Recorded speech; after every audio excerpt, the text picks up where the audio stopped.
على مركب محمد الخامس الذي اكتسى جله حلة خضراء وجزءه لبس العباءة الحمراء دارت قصة الظفر بدوري مغربي ليس كسابقيه.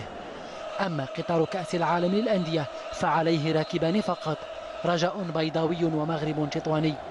أخضر اعتاد العالم يريدها ثالثة تاريخية، وأحمر بدا عملاقا وهو يطرق بوابة التاريخ بقوة. حرارة التنافس انطلقت مبكرا، ونسر أخضر يدعى الصالحي كان أول من أرسل الإنذار لمرمى الخصم. رد الحمامة البيضاء لم يكن خجولا أبدا، وزهير نعيم اختارت تسديدته مجانبة الشباك عوض معانقتها.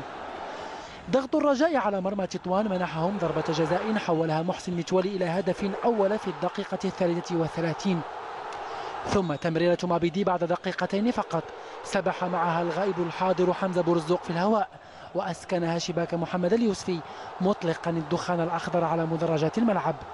شوط أول شاء أن يقرب الرجاء من اللقب ويبعد المغرب التطواني، ولأن نسر الرجاء الأخضر اختار الإجهاز على حمامة تطوان البيضاء فقد بكر بتسجيل الثالث مع مطلع الشوط الثاني. اليوسفي بدد تسديدة عادل كروشي واستسلم أمام رأسية زكريا الهاشمي.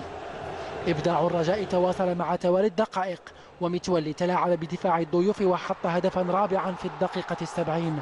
النسر الأخضر لم يرأف أبدا بحال الحمامة البيضاء، وهز كبرياء فريقها بهدف خامس من رأسية عادل كاروشي.